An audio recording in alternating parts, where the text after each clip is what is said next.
Welcome once more to Flashpoints. I'm Bob Orr. Joining me, as he always does, is Juan Zarate, our national security analyst. Juan, good to see you. Bob, great seeing you. So the ISIS horrors just continue. We've now seen a second American apparently beheaded by the group. They're threatening now a British citizen. This isn't getting any better on any front. No, it crystallizes not just the brutality of this group and the reality that the threat is not just localized, it's global. But it really does put pressure then on the U.S., UK, and other governments to have a more concerted strategy about what we're going to do about this threat. We've reacted to the threat to the Yazidis on Mount Sinjar. We've helped liberate the Mosul Dam. We've helped the Kurdish Peshmerga and the Iraqi forces push back in some places. But there's a sense there isn't a real strategy yet as to what we're going to do. And this is what you've seen debated now here in Washington around whether or not we do have a strategy. And what that strategy ultimately means and does in terms of American force and influence on this problem. So the airstrikes continue, but somewhat sporadically. We don't see anything. We don't see a big package being delivered.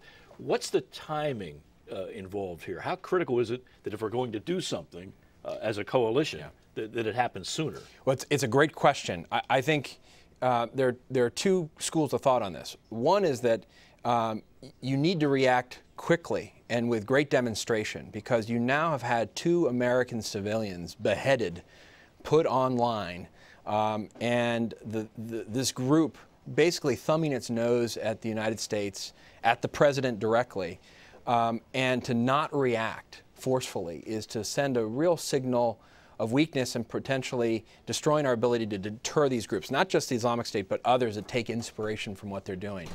The other school of thought is, look, if we're going to go all in with a counterterrorism approach against this group, this involves not just Iraq, but also Syria.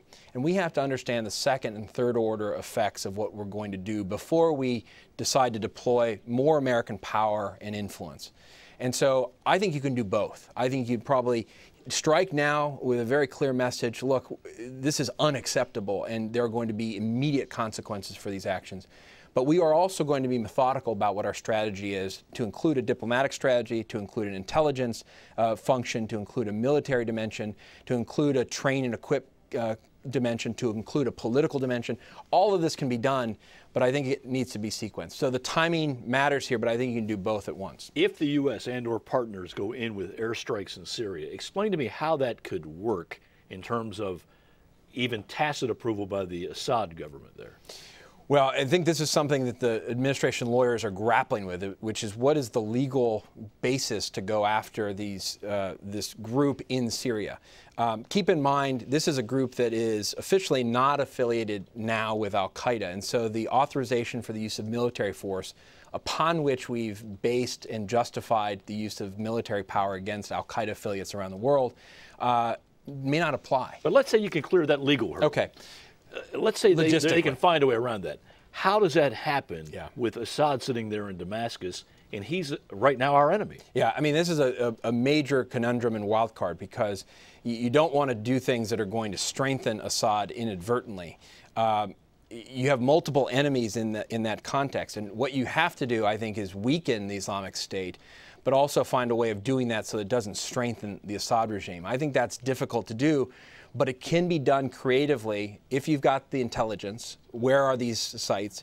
If you understand that you have multiple goals, and if you're willing to be creative, that is to say, maybe you can strike not just ISIS sites and training camps, maybe not just al-Qaeda sites in the form of Jabhat al-Nusra training camps, but also maybe the artillery, the tanks, and others that the Assad regime has trained on the Free Syrian Army, our allies, the moderate rebels on the ground. And so maybe you can be creative about how we do this and engage. The problem the administration has is they've not wanted to get embroiled in what they see as a quagmire in Syria, and this just adds to the complication. But Bob, you cannot solve the problem of the Islamic State without going after them in Syria. That's where they established their greatest safe haven, and that's where they built their momentum to go after the sites in Iraq. And in the meantime, as we're developing this strategy, ISIS continues to get stronger. It's getting more recruits every day. Right, and this goes to the timing question. I mean, we can't let the perfect be the enemy of the good. We can't have a perfect strategy that's going to account for all potential contingencies. when the reality is you have a group that's inspiring this broader movement, attracting foreign fighters, maintaining and in some cases gaining territory like in Syria. That's a dangerous platform and movement, and you've got to act against it even if you don't have all the ducks in a row. We'll leave it right there for now. Juan, thanks as always. Thank you, Bob. And thanks to you for watching Flashpoints. I'm Bob Orr. We'll see you next time.